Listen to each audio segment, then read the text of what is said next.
आपने नरेंद्र मोदी जी का आजकल चेहरा देखा है? देखा है? आंख में आंख नहीं मिला पाता अब। मैं उसकी आंख में देखता हूं, नीचे देखता है। आंख में देखता हूं, उधर देखता है, ऊपर नीचे देखता रहता है। नमस्कार, मैं नामिका सिंह और आप देख रहे हैं तेजस भारत। पश्चिम बंगाल की राजनीति के मंच से एक बार फिर बयानबाजी का पारा चढ़ गया है और इस बार केंद्र में है राहुल गांधी और प्रधानमंत्री नरेंद्र मोदी और मुद्दा बना है एक नजर मिलाने वाला पल, जिसने सियासी गलियारों में नई बहस छेड़ दी है। आपको बता दें कि अभी 3-4 दिन पहले ही संसद परिसर में एक औपचारिक कार्यक्रम के दौरान दोनों नेताओं के बीच हल्की फुल्की बातचीत का वीडियो सामने आया। वीडियो में सब कुछ सामान्य दिखा। प्रधानमंत्री खुद आगे चलकर आए और राहुल गांधी से बात करने लगे। दोनों मुस्कुराते हुए कुछ शब्दों का आदान प्रदान करने लगे। लेकिन राजनीति में दिखने वाला हर दृश्य असल कहानी का सिर्फ एक हिस्सा होता है। अब उसी मुलाकात को लेकर राहुल गांधी ने पश्चिम बंगाल की जनसभा में एक तीखा तंज कसा है। उन्होंने कहा है कि आपने देखा होगा कि मोदी मेरी आंखों में आंख नहीं मिला सकते। ये बयान सिर्फ एक टिप्पणी नहीं बल्कि एक राजनीतिक संदेश है। देखिए, वो मेरी आंख में आंख नहीं मिला सकता है।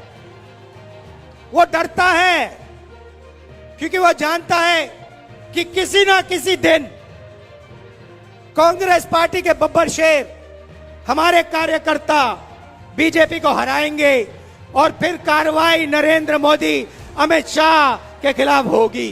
क्या एक छोटी सी बातचीत को बड़ा बनाकर जनता के बीच धारणा बनाई जा रही है या फिर ये विपक्ष की तरफ से सत्ताधार पर मनोवैज्ञानिक दबाव बनाने की नई चाल है?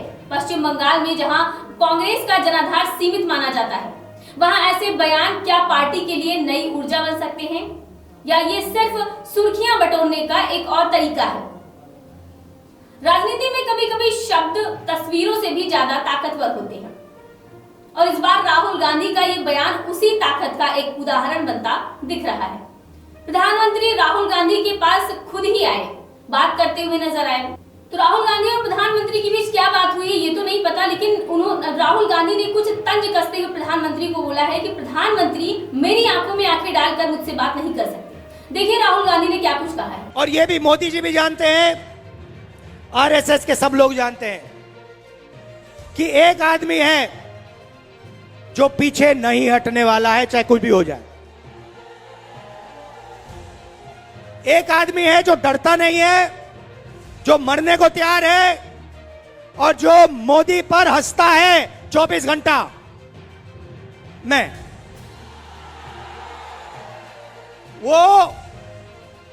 आपको बता रहा हूं, कल का वीडियो देखिए। वो मेरी आंख में आंख नहीं मिला सकता है। वो डरता है क्योंकि वो जानता है कि किसी ना किसी दिन कांग्रेस पार्टी के बब्बर शेर हमारे कार्यकर्ता बीजेपी को हराएंगे और फिर कार्रवाई नरेंद्र मोदी अमित शाह के खिलाफ होगी। राहुल गांधी ने पश्चिम बंगाल के चुनावी मैदान में उतरते ही अपने तेवर साफ कर दिए। उन्होंने प्रधानमंत्री नरेंद्र मोदी पर सीधा हमला बोला, तो वहीं ममता बनर्जी को भी नहीं छोड़ा। राहुल गांधी का अंदाज इस बार ज्यादा आक्रामक दिखा, जहां उन्होंने बार बार तीखे शब्दों का इस्तेमाल करते हुए केंद्र सरकार की नीतियों पर सवाल खड़े करे। हालांकि जमीनी हकीकत यह है कि कांग्रेस और लेफ्ट का बंगाल में संगठन पहले जैसा मजबूत नहीं रहा। चुनावी लड़ाई मुख्य रूप से टीएमसी और बीजेपी के बीच ही सिमटती नजर आई। लेकिन राजनीति के जानकार मानते हैं कि कांग्रेस और लेफ्ट का थोड़ा सा भी वोट शेयर इस मुकाबले को प्रभावित कर सकता है, क्योंकि आज के दौर में कई सीटों पर जीत हार का अंतर बहुत कम होता है, कभी 100, कभी 200 या कभी 300। ऐसे में अगर कांग्रेस कुछ सीटों पर भी मजबूती से लड़ती है तो वो विपक्षी वोटों को बांट सकती है। इसका सीधा असर ये हो सकता है कि बीजेपी को नुकसान पहुंचे और टीएमसी को अप्रत्यक्ष फायदा मिल जाए। राहुल गांधी का ये दौरा सिर्फ प्रचार नहीं बल्कि एक राजनीतिक संदेश भी है कि कांग्रेस अभी भी मैदान में है और अपनी मजबूती दर्ज कराना चाहती है। खैर, राहुल गांधी यहाँ पर प्रचार करने के लिए उतरे थे तो उन्होंने कैसे प्रधानमंत्री के लिए तू तड़ाक जैसे शब्दों का इस्तेमाल किया, लगातार किया, बार बार किया। देखिए उन्होंने क्या कुछ कहा। देश को कहा था 56 इंच की छाती है। मजाक है, मजाक। देश को बेच दिया नरेंद्र मोदी ने। आपने एप्स्टीन फाइल का नाम सुना है? जानते हो क्या है? 35 लाख फाइलें हैं बंद अमेरिका में, उसमें नरेंद्र मोदी की सच्चाई भरी हुई है। क्या है सचमुच में नरेंद्र मोदी? क्या है? महिलाओं की 24 घंटा बात करता रहता है, 24 घंटा, मगर आस्ते आस्ते अब उसकी सच्चाई निकलेगी। आप देखना, बचेगा नहीं। उन्हीं के लोग बात कर रहे हैं, बीजेपी के। एप्स्टीन फाइल्स में नरेंद्र मोदी की सच्चाई, हरदीप पुरी की सच्चाई, अनिल अंबानी की सच्चाई बंद पड़ी है। और ट्रंप के हाथ में चाबी है ना? ट्रंप के हाथ में चाबी है।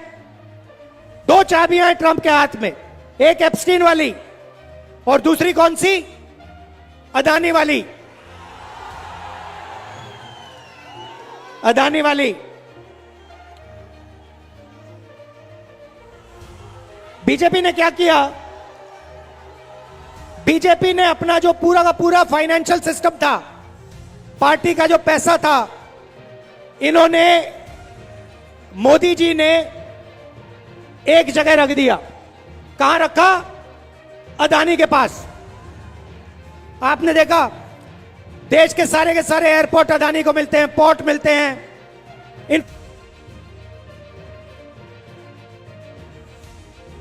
इंफ्रास्ट्रक्चर, बिजली अदानी के पास।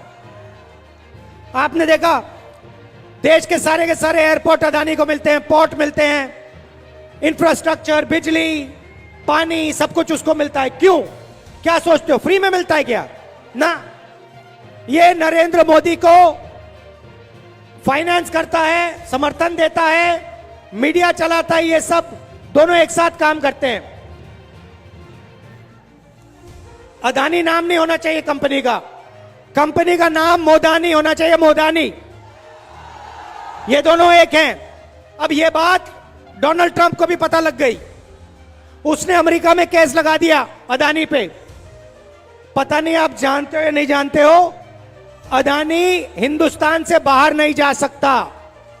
अगर बाहर जाएगा, अमेरिका उसको पकड़ के ले जाएगा, अंदर कर देगा। जो अमेरिका में केस डाला है वो अदानी के खिलाफ नहीं है, वो नरेंद्र मोदी के खिलाफ है। मतलब नरेंद्र मोदी को यहां से पीछे से अमेरिका ने पकड़ लिया है। राष्ट्रपति ट्रंप कहते हैं कि मैं 2 मिनट में नरेंद्र मोदी का करियर खत्म कर दूंगा, और नरेंद्र मोदी चू भी नहीं करता है।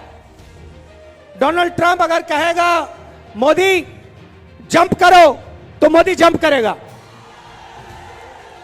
डोनाल्ड ट्रंप कहेगा मोदी मेरे सामने झुको, नरेंद्र मोदी झुक जाएगा।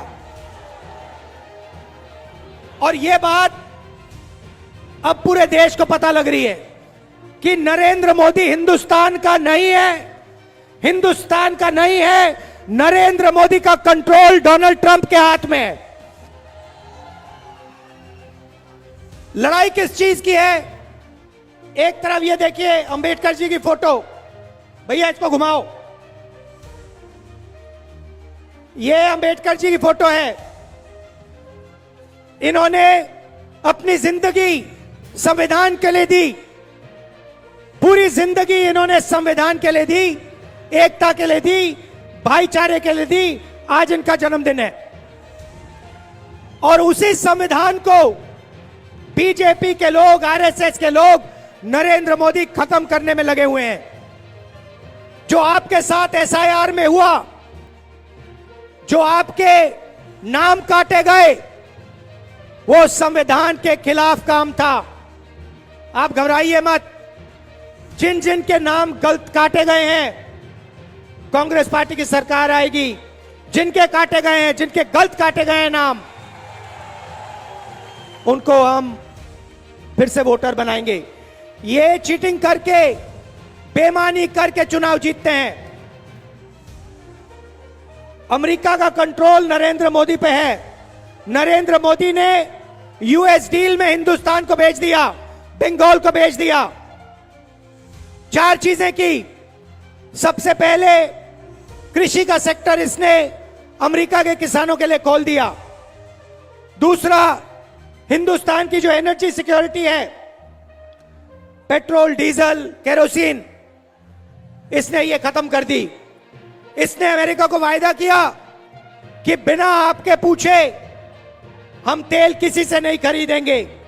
हम रूस से, ईरान से, सऊदी से, वेनेजुएला से अगर तेल खरीदेंगे तो आपसे पूछ के खरीदेंगे। भाइयों और बहनों, डोनाल्ड ट्रंप साहब कहता है, जब मैं नरेंद्र मोदी को फोन करता हूं, फोन उठाता है तो कहता है यस सर, यस सर। जैसे सीनियर अफसर को कंपनी में कोई कहता है यस सर, वैसे नरेंद्र मोदी डोनाल्ड ट्रंप को कहता है yes sir, yes sir, yes sir. ये हालत है। और ये देश को कहता रहता है कि 56 इंच की छाती है। कोई 56 इंच की छाती नहीं है। गुब्बारा फोड़ दिया हमने, खत्म कर दिया इसको।